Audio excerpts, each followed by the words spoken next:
Aujourd'hui, le squad, on accueille un duo de beach volleyeuses internationales, Clémence Vieira et Aline Chamereau.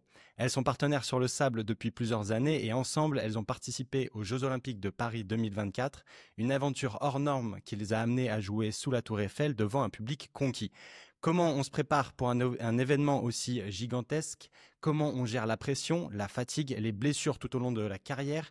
Quelle est la dynamique d'un duo qui doit fonctionner à 100% sur et en dehors du terrain? Aline et Clémence, bienvenue sur le podcast du Squad de la Performance. Pouvez-vous vous présenter rapidement à ceux qui ne vous connaissent pas? Salut, merci pour l'invitation déjà. Moi, c'est Aline Chamereau, j'ai 28 ans et je fais du beach depuis 2016. Avant, j'étais en équipe de France de volley indoor, volley en salle. Voilà, on joue ensemble avec Clem depuis 3 ans. Enfin, à la base, je suis lyonnaise, mais on s'entraîne à Toulouse au pôle France de beach volley. Ouais, j'ai cru comprendre que vous étiez toutes les deux de la région Rhône-Alpes initialement. Oui, c'est ça. Du coup, moi, c'est Clémence, j'ai 24 ans et je viens donc de Grenoble aussi où j'ai commencé le volley là-bas.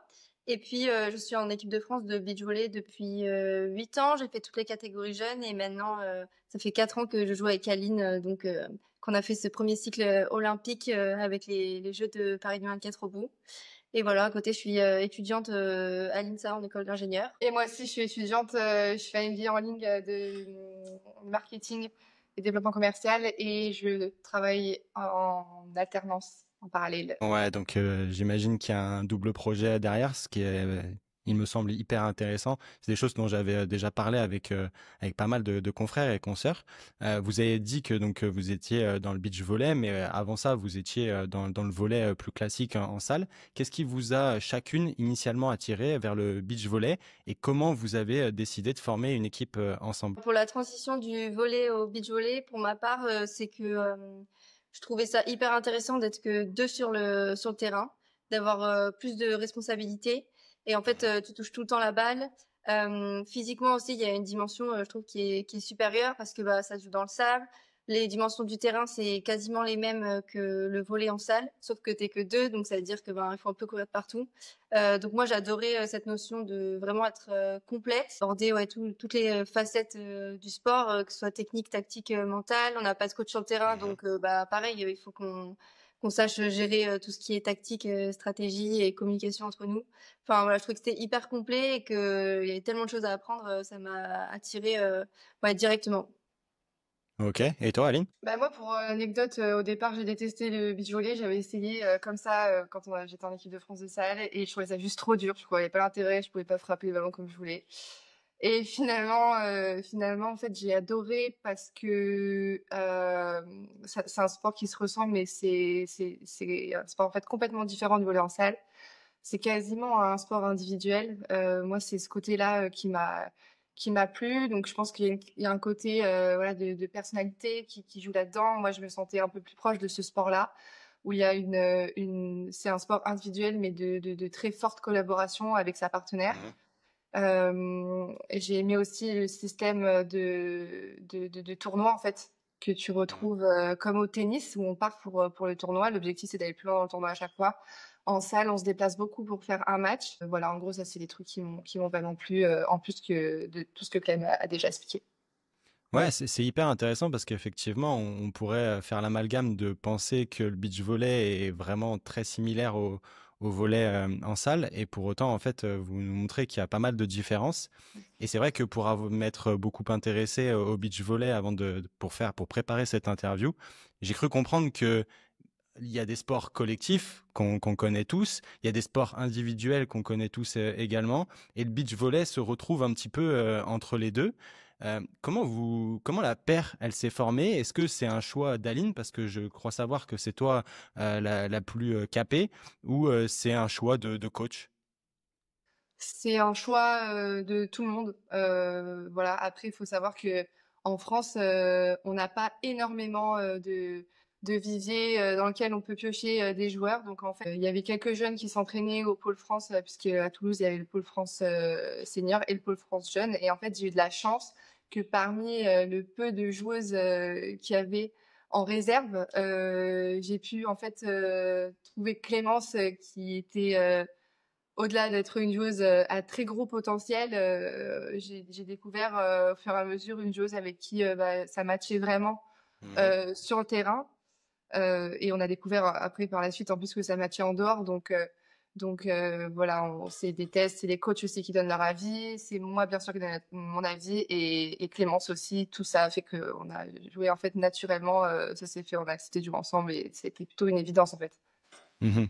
Ouais, parce qu'effectivement, comme tu vous l'avez dit, il y a pas de coach quand vous partez en tournoi, donc vous êtes toujours entre vous et pendant plusieurs semaines loin de vos proches, loin de vos bases. Donc c'est sûr il y a intérêt à avoir une bonne entente en dehors du terrain. Oui, Ouais, c'est ça. c'est Juste ça. pour rectifier, on a enfin, quand on peut, quand on a le budget, il y a les coachs qui viennent Ok, avec nous, qui se déplacent avec nous sur les tournois. Ils sont simplement pas là sur le terrain. Donc, en fait, on d'accord, s'auto-manage et on s'auto-coach sur le terrain, mais c'est avec eux qu'on fait les briefs et les débriefs de match. d'accord. Et ça, c'est une raison, enfin, c'est des règles qui sont propres au beach volley. Oui, exactement. C'est les règles des tournois D'accord. internationaux notamment. Ouais. Ok, ok, ok. Et je crois savoir que vos entraîneurs, ils sont originaires du Brésil, c'est bien ça?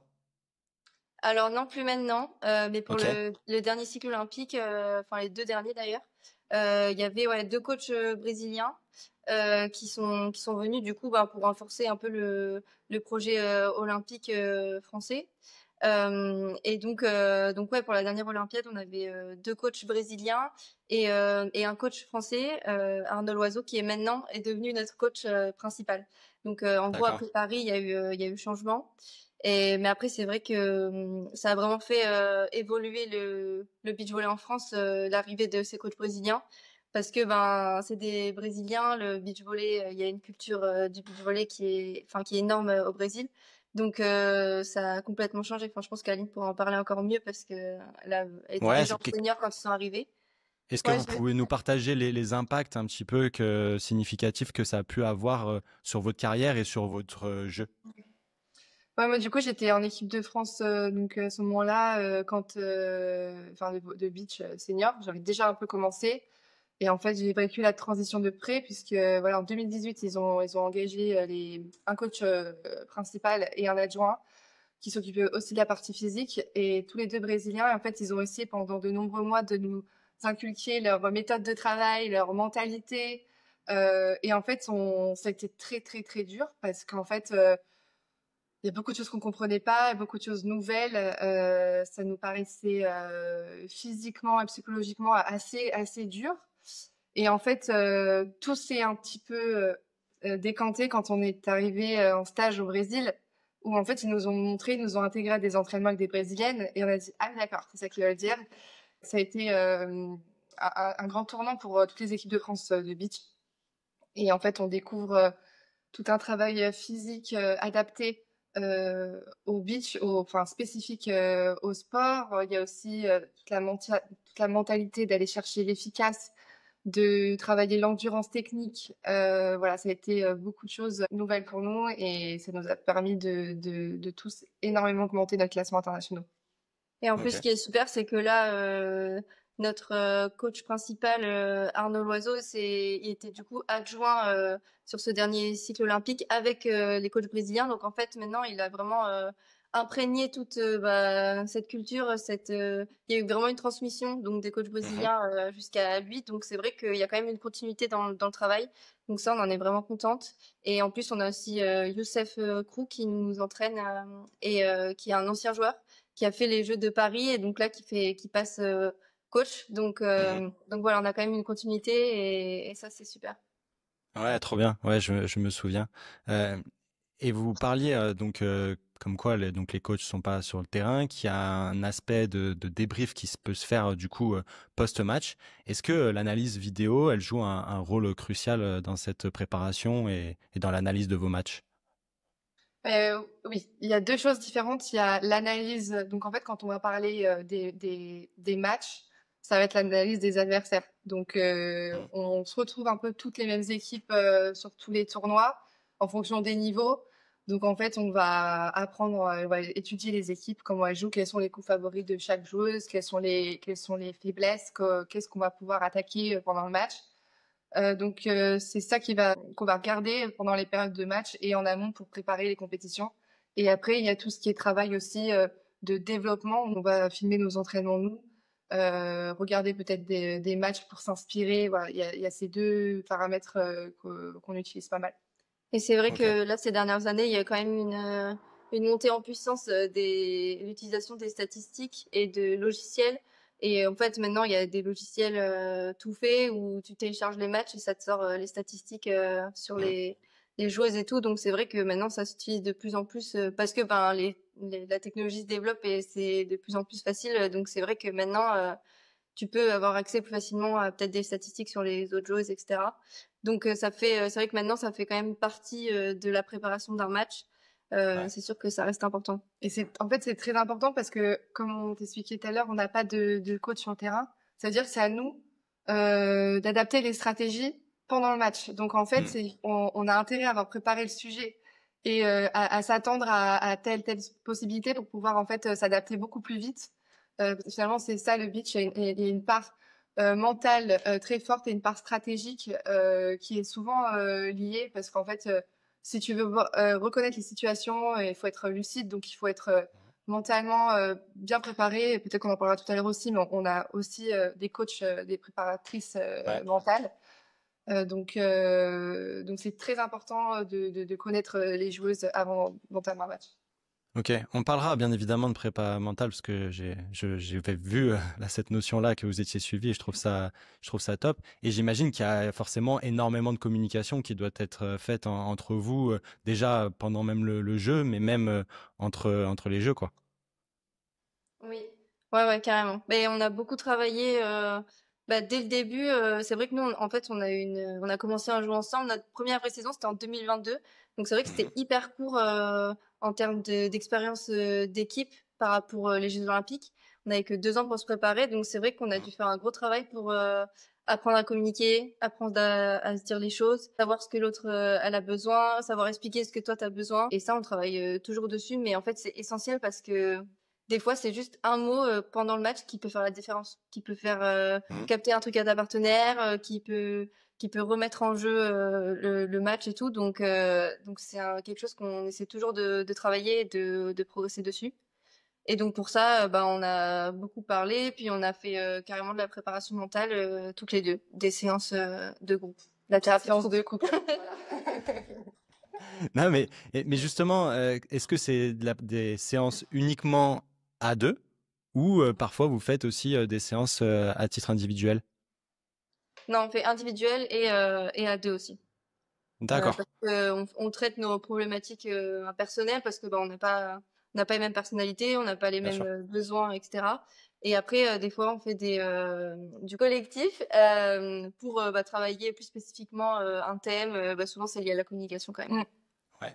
Et Ok. aussi pour bien s'aligner sur les objectifs de tel ou tel tournoi, voilà, on va travailler en duo sur des séances mais spécifiques. Mais en fait, pour travailler la communication euh, d'équipe, il faut se connaître soi-même Mhm. et se développer aussi en tant qu'individualité. Donc c'est ça qui est hyper intéressant et les deux sont complémentaires. Ok. Et pour rester sur cette thématique de prépa mentale, comme je le disais au début, vous avez donc fait les Jeux sous la Tour Eiffel. Ça a été une des premières fois, enfin, vous jouez assez rarement finalement devant le public français parce que vous êtes souvent en déplacement à l'étranger. Comment vous avez préparé mentalement cet événement si particulier pour vous? Vaste sujet. En fait, nous, on a été dans une configuration un petit peu particulière où on a fait une énorme remontada au classement international. Et du coup, on a une première partie, on était là, bon, de toute façon, on est hyper loin, donc vas-y, on joue. Après, on a commencé à se rapprocher, on s'est dit, oula, mais attends, on peut le faire. Et après, il y a la partie de, ok, là, on est un peu tendu en termes de timing. Et du coup, en fait, on attendait, on comptait un peu sur l'autre équipe de France qu'elle puisse se qualifier via le Mhm. ranking international pour que nous, on puisse avoir la wildcard. Donc, on a eu des ascenseurs émotionnels de fou furieux ces dernières années. Et en fait, du coup, pour parler de cette préparation, je pense que enfin, nous, la manière dont on a travaillé, c'était en mode, on se prépare comme si on y était déjà. Et comme ça, en gros, si on a l'opportunité, on sera prête. C'était ça notre philosophie. Donc, et après, une fois qu'on a su qu'on était qualifié, c'est vrai en fait, comme tu as dit, vu qu'on n'avait pas l'habitude de jouer en France et devant un public français, en gros, on a capté que, ok, ça allait être énorme, les émotions, etc., parce que c'était un grand public et tout. Donc, c'est vrai qu'il y a eu un peu d'appréhension par rapport à ça, et on a essayé un peu de se préparer pour ça, d'essayer de se mettre l'objectif c'était de se mettre dans notre bulle comme on fait sur les autres tournois, de pas en gros en faire de vouloir en faire trop parce que c'est les Jeux Olympiques et c'est le but d'un sportif, d'une vie, etc. Et donc il y avait un peu tout ce truc de comment on fait pour gérer un événement aussi grand. Et donc voilà, on a fait des séances d'hypnose par exemple pour essayer Ok. de se visualiser sur le terrain avec ce public, etc. Donc on a quand même mis plusieurs choses en place. Après, c'est vrai qu'une fois que tu arrives là-bas, en fait, c'est tellement nouveau, tellement gros que dans tous les cas, t'as beaucoup d'émotions qui arrivent de partout et c'est comment tu arrives à les gérer et comment tu réagis face à ça, quoi. Mais je pense que Ok. tu peux faire toute la préparation que tu veux, t'es jamais prête pour Ouais. affronter ton public et ton engouement. Donc, mais je trouve on s'est préparé au mieux, on a plutôt bien géré ce truc-là, on est assez fiers de nous là-dessus. Ok, trop cool. Effectivement, vos témoignages, ils font un peu le lien avec ce que j'ai pu entendre via Félix Bourg, qui est marathonien de l'équipe de France, et avec qui j'ai pu échanger un peu sur ces thématiques-là. Et comme vous, eh ben, il a eu sa qualification assez tardivement par certains rebondissements dans l'équipe de France d'athlétisme. Et comment finalement vous vous êtes acclimaté aux conditions spécifiques du site olympique, très particulier, et comment ça a influencé vos performances? Déjà, on est arrivé une semaine avant sur place. Donc, on a quand même pu. Enfin, c'était pas la première fois qu'on mettait les pieds sur le terrain quand on a fait notre premier match. Ouais. On a pu s'entraîner une ou deux fois sur ce terrain-là. On a pu se familiariser un peu avec le site de la compétition. Et c'est vrai que, enfin, une semaine, c'était le minimum pour s'acclimater, même au Mhm. rythme au village olympique et tout ce que ça entraînait. Donc déjà, ça, je pense que ça a aidé. Bon après clairement c'est le premier match, il te met direct dedans quoi. Enfin c'est vrai que au final c'était, enfin pour ma part en tout cas c'était dur de se lâcher directement sur le premier match. Donc le premier match ça a été un peu le début quoi. Et après les autres matchs j'étais un peu plus relâchée, mais au final le public enfin ouais c'était quelque chose. Oui, bah en fait la première semaine, il faut s'adapter au rythme, mais c'est surtout qu'il y a beaucoup de choses à faire d'extra sportif sur les interviews, essayer les fringues, rendre ce qui se va pas, Mhm. voilà beaucoup de choses en dehors des entraînements. Et en fait, nous on avait la particularité aussi d'avoir un site incroyable, mais assez loin du, du village olympique, Ouais. donc voilà, ça a été des difficultés à gérer en amont. Euh, Après, nous, je sais que on nous a beaucoup alarmé sur le fait que c'est le village olympique, c'est beaucoup de distractions, que Mhm. c'est qu'en fait, pour ceux qui savent pas, c'est un village avec que des athlètes olympiques de tous les pays du monde. Donc, et il y a beaucoup de choses gratuites pour toi. Tu peux manger H24 la quantité que tu veux. Tu peux voilà, il y a beaucoup de choses voilà cool. Mais en fait, on s'est pas trop senti concerné par ce discours parce que nous, on a la particularité d'avoir un sport où on est toujours enfin toujours, la plupart du temps dans des endroits magnifiques où bah Mhm. effectivement euh, des gens viennent en vacances, mais nous on vient pour genre travailler, genre gagner, tu vois. Ouais, Donc bien sûr. on est un peu habitué à être à se cadrer, on est hyper autonome sur nos préparations, donc ça a été le gros truc sur lequel tout le monde nous a alarmés et nous on était là, bah ouais, ok, mais au final enfin, ça a été la Oui, routine pour nous, quoi. voilà.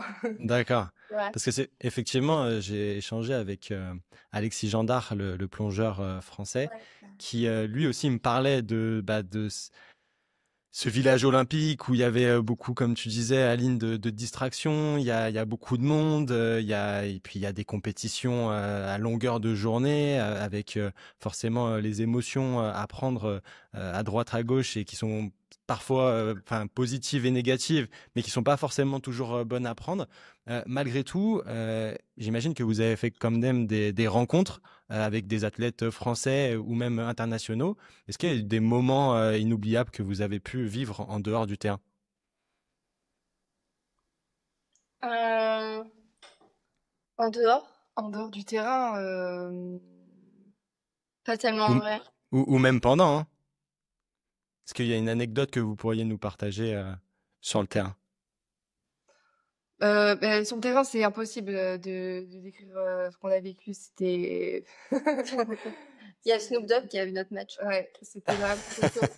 Il y a Clem qui me dit, mais c'est bizarre, il y a plein de musiques de Snoop qui passent et tout, et ils veulent passer leur ambiance, c'est quoi son problème et tout. Et genre à la fin, en fait, on capte qu'il était complètement dans le public avec les grosses têtes de nos adversaires sur son t-shirt. Parce qu'on joue contre les Américaines. Mais non, mais je pense que ce qui est plutôt ce qui nous, enfin moi, ce qui m'a marqué, c'est plus la vie qu'il y avait au village. Tu croises des stars du sport, des gens qui t'ont inspiré toute ta carrière. Donc c'est plutôt des choses comme ça. Moi, ça m'a fait aussi quelque chose de voir les filles de l'équipe de France de volley indoor, avec qui j'ai grandi, avec qui j'ai fait les équipes de France jeunes. Et on se retrouve aux Jeux Olympiques dans deux sports différents. Ça a été quelque chose d'assez puissant à vivre, d'assez fou. Et ensuite, je dirais que c'est plus toutes les rencontres qu'on a faites par-ci par-là. Je pense dans le bus, on était avec les judokas. Voilà, on a pu un petit peu échanger des petits moments de vie chacun et chacune. Et je pense que c'est important parce qu'en tant que sportif de haut niveau, on est souvent seul, quoi. On est souvent seul, on se sent un peu voilà, se battre contre le reste du monde parce qu'on a chacun nos difficultés, enfin sur le terrain, mais aussi de difficultés financières, de confiance en soi, il y a énormément de choses à gérer, de blessures, et c'est vrai que d'échanger, de se sentir une énorme équipe de France au sens très large avec tous les sportifs de la délégation, ça a été quelque chose d'assez cool à vivre. Ouais, parce que la particularité, comme vous le disiez tout à l'heure, c'est que vous êtes au pôle de Toulouse et que sinon la majorité des sports olympiques se retrouvent à l'INSEP en région parisienne. Ouais, c'est sûr. Ouais. Donc c'est vrai qu'on n'a pas toujours l'occasion. Après, c'est vrai qu'on a fait beaucoup de rencontres aussi sur Toulouse. Après, c'est vrai que vu qu'on s'entraîne quand même dans un CREPS, donc il y a plusieurs sports, mais au final, tu viens et tu vas t'entraîner dans ta structure et tu t'échanges pas forcément avec les autres. Et nous, c'est via notamment des partenariats ou des associations du sport féminin, ou enfin des événements comme ça où on a pu rencontrer d'autres sportives et sportifs. Et là, on a pu se faire un peu plus d'amis sportives, et c'est hyper enrichissant. On adore échanger parce que en fait, on se rend compte que peu importe le sport et la situation, on a des problématiques qui sont similaires, on vit des choses un peu pareilles, donc on peut s'entraider et se comprendre, et ça, c'est vraiment hyper important pour nous. Ok. Et aujourd'hui, on est à plus de 6-7 mois post-Jeux Olympiques 2024. Quelles sont un petit peu les leçons que vous en avez tirées pour la suite? Nous, on a eu ce truc déjà, euh, on s'est senti légitime et on a compris que genre nos rêves, c'était pas juste des rêves, on peut y arriver, que c'est un objectif très très très concret. Donc là, c'est comme si on avait ouvert une porte, débunké un peu, pété des plafonds, qu'on se mettait un petit peu, je pense. Tout est devenu beaucoup plus concret. On est un peu plus au clair sur ce qui nous manque, ce qu'on a besoin de travailler. Parce qu'en fait, comme on s'y est pris à 2 ans des Jeux Olympiques, que Clem, elle venait des jeunes, donc pas d'expérience internationale senior. En gros, ça a été le sprint pendant 2 ans. Donc, il n'y avait pas de tu regardes en arrière, t'analyses ou quoi. Genre, on y va. On fait avec ce qu'on a. Voilà, c'est ça. Ouais, Et je du coup, comprends, bien sûr. voilà, là, ça nous a fait prendre du recul et on a plus les idées au clair sur ce qu'on doit travailler et comment on peut le faire. Donc, c'est sûr que c'est pas du tout acquis. La qualif pour les prochains JO, ça va être une autre histoire encore. Mhm. Mais on a cette expérience en plus qui est bien. Et aussi, on a vécu déjà ce stress de jouer devant beaucoup de personnes. Ouais. Parce que ça, on se prépare mentalement. Mais en fait, tant que tu l'as pas vécu, Ouais. t'arrives sur le central, la claque, tu la prends, quoi. Donc, et c'était difficile de s'imaginer le truc. Et là, voilà, on a ça en plus dans notre expérience. Donc, c'est très, très bien pour la suite. Ouais. Et d'avoir vécu cette première expérience olympique, ça donne vraiment envie de le revivre, en fait. Et du coup, on est un peu sorti de là en se disant, OK, dans 4 ans, on veut y retourner, quoi. On veut y retourner et on veut être compétitive et ça donne vraiment ouais, cette flamme, cette envie au final de continuer. Donc ça, c'est bon signe, je pense. Ouais, Ouais, ça, vraiment sortir de là en mode c'est fini beaucoup trop vite pour nous. Il faut qu'on y retourne. Genre, Ouais. on se débrouille, mais on va y retourner. ouais, c'est un point d'ancrage finalement pour vous et votre père. Oui, exactement. Ouais. Mm. Et j'aimerais qu'on revienne sur un moment, donc vous parliez de 2022. Il me semble que à ce moment-là, Clémence, tu t'es blessée au pied, d'après mes recherches. Oui. Ouais. Et en fait, bah, de ce que j'ai compris, ça vous a empêché de terminer la saison. Comment toi déjà tu as vécu et géré ta rééducation et comment ça a pu affecter votre dynamique d'équipe? En fait, je pense que c'est encore plus gros que ça. C'est pas juste une blessure. La Mhm. blessure, c'était un peu la conséquence. Ouais. Mais ce qui s'est passé, c'est que ouais, 2022, c'était notre première saison vraiment ensemble de A à Z. Et en fait, moi, je suis un peu tombée de haut parce que bah, du coup, je suis arrivée en senior. Et en fait, je suis un peu tombée dans bah, la réalité du sport de haut niveau et Mhm. des attentes qu'on pouvait avoir de nous. Et c'est vrai qu'en fait, il y a eu des... Ouais, j'étais un peu choquée de bah que ça a pas tout de suite marché. On attendait plus on attendait plus de nous.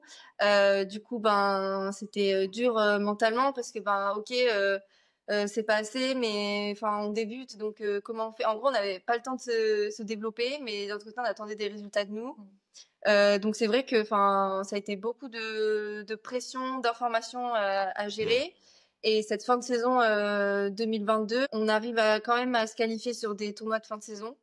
Mais en gros, on est KO mentalement, donc un peu physiquement. On se dit là c'est une opportunité de ouf ces tournois parce qu'on a réussi à rentrer dans le tournoi. Faut qu'on y aille, même si on est à bout et tout, on pousse pour la fin de saison. Et en D'accord. fait, bah, genre, deuxième match. Forcé, hein. Ouais, on a forcé. Et deuxième match du tournoi, genre, je me fais une luxation ouverte de l'orteil. Mais vraiment un truc, enfin, je suis même pas tombée, quoi. Genre, j'étais en train de courir, je me suis un peu enfoncé le pied dans le sable et mon pied, il pète. Et Ah, en fait, là, c'est le truc, je me suis blessée. Et je me suis même pas, enfin, j'étais même pas triste, j'étais genre soulagée, quoi. J'étais en mode, ok, c'est bon, c'est, genre, la saison, elle est finie. Donc c'était ouf. Et du coup là, on a compris que on avait poussé trop loin et que, enfin, il fallait qu'on change notre mode de fonctionnement. Donc par contre, oui, ça nous a empêché de marquer des points parce que il restait 3 tournois pour finir cette saison. Et il y avait des opportunités à prendre. Donc ça, c'était compliqué. Mais d'un autre côté, c'est un moment où on a pu un peu enfin, prendre conscience que on avait fait les choses à l'envers, quoi, et qu'on n'avait pas mhm. pris le temps de comprendre ce qui se passait et de s'écouter. Donc oui, ça a été dur, mais je pense que ça faisait partie aussi de notre parcours et ça nous a fait comprendre une première fois comment on devait s'occuper de nous et de notre projet. Ouais, ça a été une belle leçon d'équipe et, et en fait, enfin, moi, de tout ce que de ce que j'ai expérimenté de ma carrière, franchement, les blessures, elles arrivent rarement pour rien. Mais là, ça a rarement été aussi évident. Genre, quand elle s'est blessée, alors, au départ, elle me dit rien, elle est accroupie dans le sable et elle me regarde et elle me dit Aline, et je vois ses yeux de désespérée, tu vois, et je comprends tout de suite que c'est fini. Et genre vraiment le premier truc que je pense, c'est franchement si c'était pas elle, c'est moi sur la prochaine balle, tu vois, genre ça allait pas du tout. On était en vrac mentalement surtout, et du coup ben ça a été une vraie remise en question, et en fait ça a été un espèce de point de non-retour sur c'est hors de question qu'on reparte sur ce même fonctionnement. Et en fait, ça a été une super leçon pour la suite. Ouais. Et d'ailleurs, ça nous a servi l'année d'après, puisque l'année d'après, c'est pareil, on démarre mal la saison, pas comme on veut, alors que c'est qualif olympique. Et du coup, là, pareil, on recommence un peu à retomber dans ce truc de mince, on n'y arrive pas, comment on va faire Là, on se retrouve dans une situation en plus où on doit se payer des tournois parce que nos résultats ils sont pas concluants, donc il y a plus de financement mis sur nous, etc. pour cette saison. Et là, on s'est un peu dit, ok, attends, on est déjà passé par là, on va pas retomber aussi bas, donc c'est vrai que ça nous a permis de prendre un peu plus de recul et de trouver des solutions directement pour comment est-ce qu'on rebondit, quoi. Et aujourd'hui, on est beaucoup plus dans la recherche de qualité que dans la quantité. Et en fait, ça change énormément la philosophie d'entraînement parce que on perd moins de temps et moins d'énergie. On est plus à notre écoute.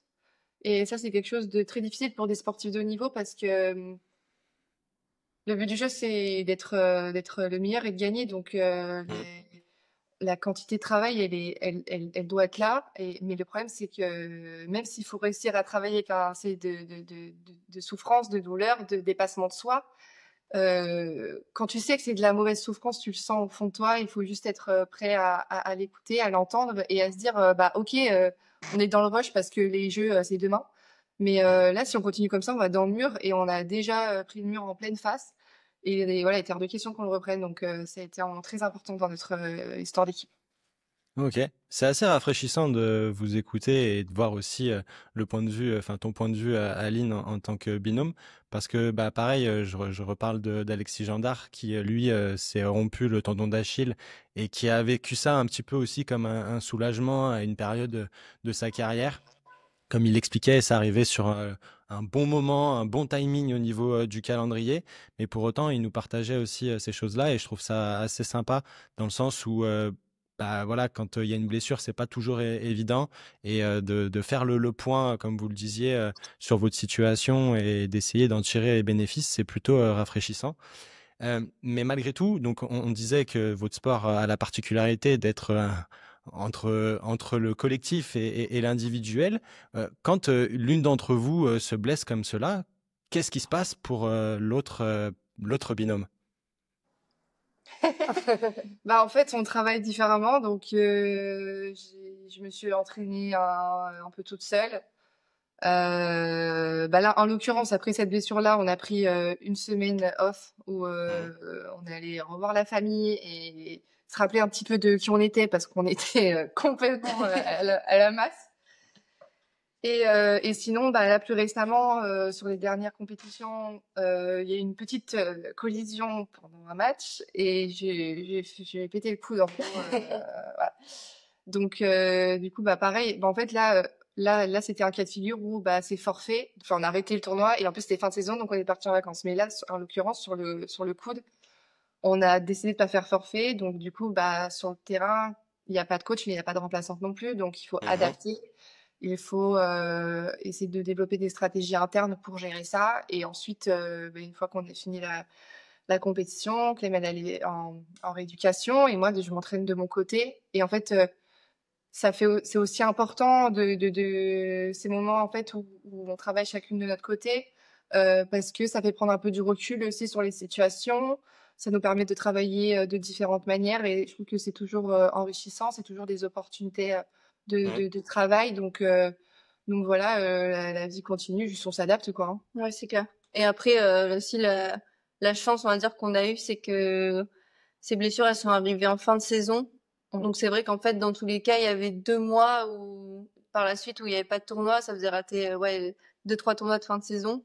Mais en gros, après, j'ai pu reprendre le début de la saison d'après. Mais sinon, la configuration, c'est après s'il y a de grosses blessures, je sais pas, pendant 6-8 mois, dans des équipes, ça peut arriver que oui, tu joues avec une autre partenaire. Et après, tu vois quand l'autre revient, mais nous, ça nous est jamais arrivé, heureusement. mais en gros, nous, c'est un système de classement international. Et en gros, c'est les points d'Aline plus mes points. Donc si jamais on change de paire ou quoi, tu gardes tes points et t'additionnes tes points à celle avec la D'accord. fille à qui tu joues. Donc, Ok, ok. Parce qu'effectivement, bah, dans un sport collectif, il y a des remplaçants. Dans un ouais. sport individuel, on a notre responsabilité qui nous est propre, un peu comme quand on est célibataire.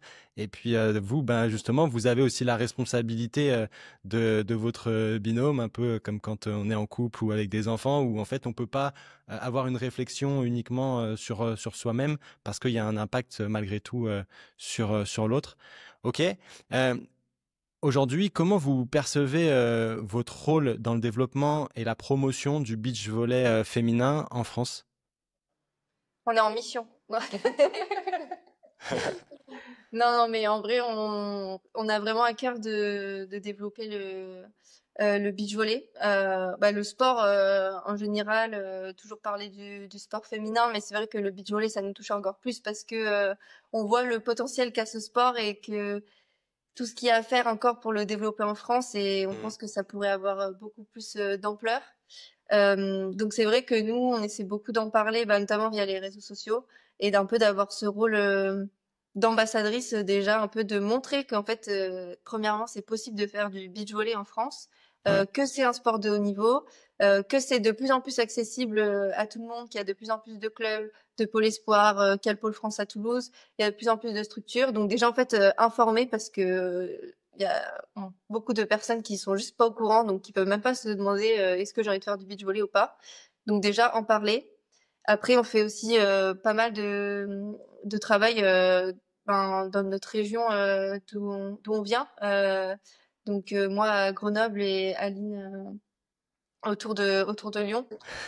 Oui, oui. Enfin, moi, je suis licenciée à Villefranche et D'accord. j'essaie aussi un maximum. On a récemment toutes les deux pu voir des terrains émerger dans nos villes Ouais. respectives. Donc ça a été Trop cool. un genre de. En fait, c'est un peu frustrant pour nous parce que on voit tout ce qui est à faire, tout ce qu'on peut faire. Après, on est quand même assez limité par le temps Mhm. et par l'énergie, faut se le dire. Et en fait, de voir. Enfin, moi, c'est pour ça que je suis licenciée à Villefranche, c'est il y avait un espèce une initiative beach, voilà, ils ont créé des terrains et tout.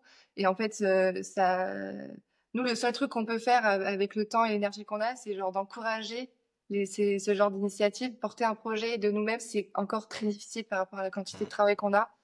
Surtout qu'on est étudiante et Mm. qu'on travaille à côté. Ouais. Mais en fait, on essaie un maximum d'encourager et de donner de la force, peut-être notre image, et d'appuyer des projets déjà existants. C'est, comme dit Clem, c'est une mission pour nous et c'est quelque chose qu'on regrette de pas faire plus. Ok. Ok. Pour terminer, j'ai quelques questions beaucoup plus légères. Est-ce que vous avez des superstitions ou des rituels en particulier que vous pouvez faire avant un match? Moi, je peux surtout pas. En fait, je sens que je suis sur ce terrain dangereux, mais en fait, je m'interdis de le faire parce qu'il faut savoir que je suis extrêmement tête en l'air. Et en fait, je sais que si je tombe sur quelque chose comme ça, si j'oublie de faire le truc en question Ça va et que j'y t'impacter. pense pendant le match, tu vois, je peux me dire, putain, j'ai oublié de faire ça et du coup, genre, ça peut me déstabiliser. Donc en fait, dès que j'ai des pensées comme ça dans ma tête, je les enlève tout de suite. Ouais, Ok. en vrai, ouais, je suis un peu pareil. J'essaie de pas avoir de superstition. Mais par contre, on a, je pense, des routines, Des rituels routines, des voilà. rituels. Enfin, moi, j'essaie le moment de préparation. J'aime bien prendre le temps de faire ma coiffure et tout. Après, on met une petite musique avant de partir au match. Avant le match, un peu de visualisation et tout. Enfin, tout ça, c'est des routines. Mais c'est vrai que on essaie de pas tomber dans la superstition. Moi, je peux avoir un peu ce truc avec les coiffures, où genre, Ok. ok, on gagne un match avec telle coiffure, j'ai envie de la refaire. Ou alors, si on perd, ok, je fais plus cette coiffure du tournoi. Mais j'essaie de pas rentrer dedans, mais j'avoue que ça vient dans ma tête des fois. Ou C'est clair. avec les élastiques tricolores que tu as pu utiliser pendant les JO. Ouais, voilà. Ouais. Pour le coup, je les ai mis aux 3 matchs, on a perdu les 3 matchs. Mais bon, c'était joli. Tout à l'heure, on parlait de prépa mentale et vous rigoliez sur le fait que ça pouvait parfois être une thérapie de couple. Est-ce qu'il y a des habitudes que l'autre peut avoir et qui vous rendent particulièrement folle? Oui, oui, bah, en fait, c'est quand on dit thérapie de couple, c'est genre c'est vraiment un couple, donc on vit ensemble et on fonctionne complètement différemment. Donc Clem qui va être plutôt scolaire, tout doit être bien fait à l'heure et tout. Oui, moi, je suis complètement freestyle et je suis beaucoup plus dans le ressenti émotionnel. Bah, en fait, forcément, ça implique des petites mésententes sur certaines choses, mais en fait, le but du jeu, c'est d'essayer de gérer avec et d'accepter quelque part. Voilà. Mais le plus dur, c'est de Clem à moi, je pense. Ouais, peut-être un peu, ouais. Parce que c'est vrai que moi, je suis un peu plus carré, on va dire, et du coup, des fois, quand je la vois partir dans tous les sens, je me dis, voilà. C'est pas possible. Mais bon, je suis pas quelqu'un qui m'énerve non plus, donc voilà. Mais on essaie de se dire un peu plus les choses parce que c'est comme dans un couple, en fait, vraiment. Ouais, bien sûr. Et sans parler uniquement des JO de 2024, est-ce que vous pouvez nous partager une expérience, un moment vécu ensemble lors d'une compétition? Oh, c'est large. Oui, c'est très large. Un truc peut-être insolite qui a pu vous arriver en tournoi, à l'étranger, ce genre de choses. Il nous est arrivé plein de trucs en plus, hein. Qu'est-ce qu'on peut raconter? Ça nous est arrivé 2 fois que pendant notre match, il y a un chien qui débarque sur le terrain aussi. Ok. Ouais, c'était pas mal. Et comment ça a été géré? Ben, du coup, Mort, hein, ouais, je crois on que attend que le chien parte. ouais, c'était Aline qui était en train de servir et en fait, l'arbitre il siffle et il dit bah non, il y a un chien sur le terrain quoi. Et après pour le faire partir en plus, c'était une galère. Et là je cherche les yeux de Clem pour genre rester concentrée parce que comme je t'ai déjà dit, je suis un peu freestyle et tout. Donc moi le travail de cadrage il est important et typiquement le chien voilà il fallait que je me reconcentre et du coup bah voilà c'est ce moment-là où j'attrape Clem le cadre de l'équipe et on essaie de se refocus ensemble. Ok, trop cool. Du coup, les filles, je vais vous poser ma dernière question, ma question passe décisive. Qui aimeriez-vous entendre passer au micro du squad de la performance? Mais nous on a beaucoup de filles qui nous inspirent avec qui on communique pas mal. Ouais. Euh, Qu'est-ce qu'on peut dire bon, on a plusieurs profils. Ouais, bah tu peux nous donner plusieurs profils, avec plaisir. J'ai envie de dire Célia quand même. Ouais, Célia Perron qui fait de Ouais. l'heptathlon. Incroyable Ok. parce que nous on parle d'intensité d'entraînement et tout ça. Elle travaille, elle fait 5 sports en même temps. Elle est trop forte. Ok. Et elle a enfin, on a un petit groupe de filles, on s'inspire énormément et elle souvent, elle nous débloque des portes du cerveau. C'est la maman du Ouais. groupe. Il y a Hilary aussi, alors là. Ouais, Hilary Pacha. Ouais. Ouais. Qui fait de l'athlé. Elle vraiment pour le coup, elle c'est la psychologue du groupe. Non, dès Ok. qu'on a un problème, elle nous débunk très facilement les problèmes et c'est pas un problème. Ouais, c'est ça, c'est pas un problème, la solution est vraiment très facile. Donc voilà, ouais, ces deux-là. On a Madelon aussi, qui est en reconversion, qui a vécu des choses extraordinaires en tant que sportif de niveau, Ok. avec qui on a beaucoup partagé justement sur les moments où ça allait pas trop dans l'équipe. C'est vrai elle avait toujours les mots pour nous remonter le moral et nous faire prendre du recul sur la situation. Trop cool. Bah Déjà pas mal. écoutez, Il y a pas mal. parfait. Ouais, c'est déjà pas mal. Merci pour les recos. Les filles, je vous laisse le mot de la fin. Suivez-nous sur les réseaux sociaux parce qu'on se donne beaucoup de mal à communiquer sur notre sport. Et on vit beaucoup de choses extraordinaires à l'étranger. En ce moment, on est en stage à Tenerife et on a un cadre de fou avec une quantité de travail vraiment très difficile à gérer au quotidien. Mais je pense que c'est assez inspirant pour tout le monde. Et voilà, il y a notre saison qui commence début mars. Fin mars, pardon. Donc n'hésitez pas à Soyez prêts, ouais. Trop cool. Bah, de toute façon, bien évidemment, je mettrai vos liens des réseaux sociaux directement en lien dans la description. En tout cas, merci beaucoup les filles pour cet épisode. Merci à toi. Merci. Merci. Et merci à toi qui nous a écoutés jusqu'au bout. N'oublie pas de t'abonner au Squad de la Performance sur YouTube et ta plateforme de podcast préférée. Si tu as aimé cette conversation, fais-le nous savoir en écrivant un petit commentaire sur ta plateforme préférée. Ce commentaire, clairement, il permet de donner énormément de force, un meilleur référencement du podcast pour que davantage de sportifs aient accès aux conseils d'Olympiens comme Aline et Clémence. Nous, on se retrouve chaque mercredi à 18h avec une alternance de podcasts en solo et d'interviews comme ici. D'ici là, je te souhaite de prendre un maximum de plaisir dans ton sport. Force!